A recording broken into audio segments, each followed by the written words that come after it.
Assalamualaikum warahmatullahi wabarakatuh. Selamat datang di channel Pejuang Hobi.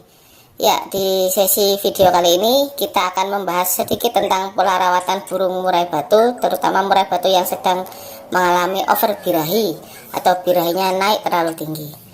Nah, sebelum kita masuk ke pola rawatannya, perlu kita ketahui ciri-ciri burung murai batu yang over birahi itu seperti apa.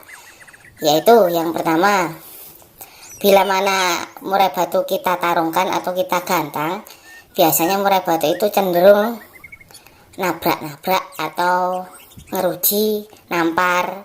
Adapun juga yang sampai turun ke karpet, biasanya sampai parah itu turunnya.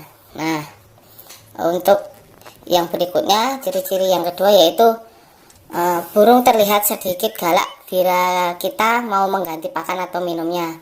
Cenderung burung itu waspada atau bahkan ada yang sampai narung sama tangan atau ngawin tangan setelahnya itu ya.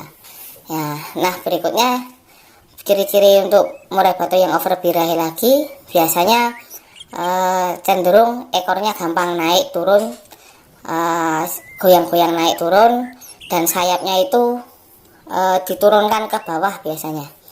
Nah, berikutnya juga ada lagi yaitu yang perlu kita ketahui bahwa kotoran, kalau untuk murai batu yang over birahi biasanya bisa dilihat dari kotorannya juga. Kotorannya itu cenderung ada sedikit hitam, warna hitam itu.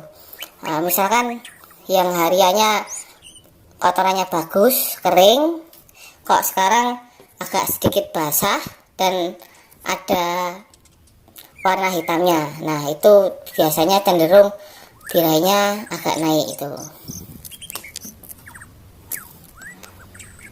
Nah, dari sini kan teman-teman semua yang merawat murai batu bisa mengetahui dulu ini burungnya benar-benar over birahi atau birahinya naik tinggi banget.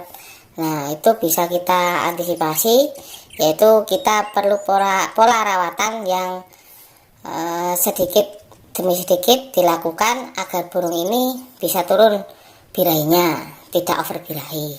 Nah, untuk masuk ke pola rawatan ini bisa kita gunakan yang pertama yaitu embun pagi atau pola bangun tidur lebih pagi bagi yang merawat burung murai.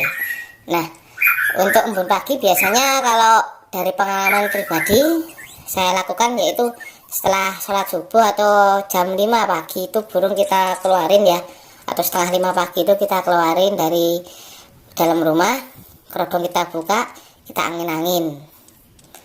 Nah, itu nanti kita lakukan rutin kurang lebih ya seminggu atau 2 minggu.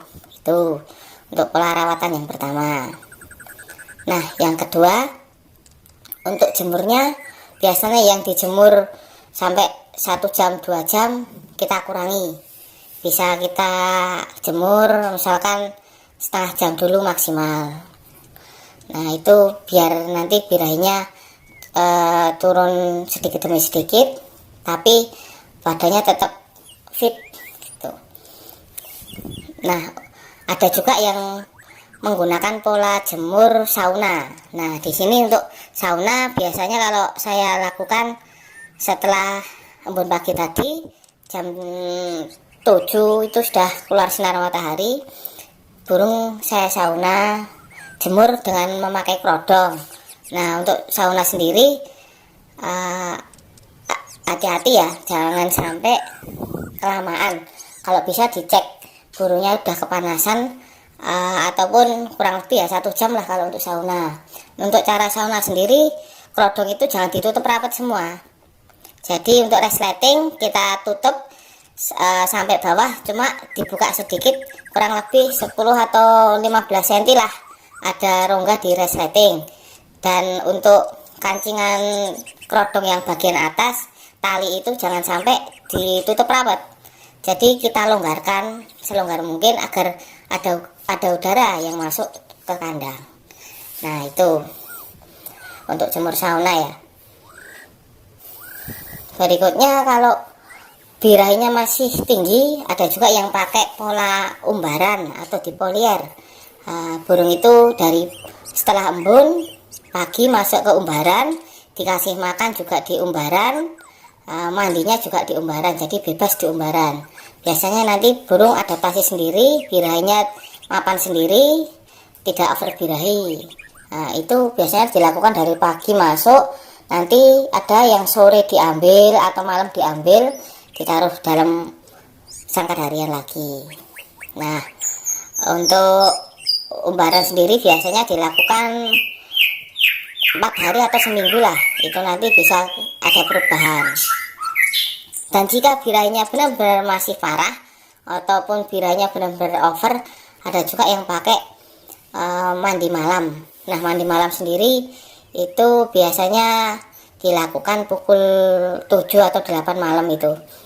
Nah, burung kita mandikan di karamba, atau yang nggak mau mandi di karamba bisa pakai cepuk minum yang agak besar, cepuk mandi itu.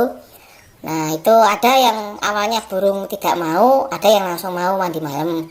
Nah, untuk burung yang tidak mau mandi malam, biasanya sehari, 2 hari, 3 hari kita coba dulu. Kalau emang benar-benar nggak mau mandi malam, coba disemprot spray badannya sampai agak basah itu. Nanti kita tunggu setengah jam lah, burung akan mandi sendiri itu nanti. Nah, dengan pola rawatan kebiasaan ini biasanya mandi malam dilakukan 2 hari sekali atau 3 hari sekali, tergantung burung itu birahinya seperti apa tingginya.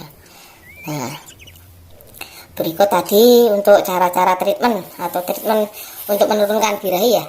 Nah, itu cara yang mudah dan butuh konsistensi tepatnya, agar burung yang kita rawat bisa birahinya bisa mapan lagi, daya tarungnya keluar lagi, dan mainnya bisa bagus, top perform lagi itu. Dan untuk extra fooding, kalau burung-burung over birahi biasanya makannya agak sedikit berkurang. Jadi misalkan burung yang biasanya kita kasih jangkrik 10 kok jadi makannya maunya cuma jangkrik 5 atau 7, tapi burungnya masih gacor banget, ya udah kita turunkan extra foodingnya jangkrik itu, kita kasih 5 aja, nggak usah banyak-banyak, biar dia adaptasi dulu dengan rawatan dan extra foodingnya tadi. Nah, mungkin sedikit pola rawatan untuk burung-burung yang over birahi seperti itu. Terima kasih telah menyaksikan video ini. Semoga treatment ini bermanfaat bagi teman-teman perawat murai batu. Dan saya sendiri berterima kasih atas partisipasi teman-teman yang udah nonton channel YouTube Pejuang Hobi.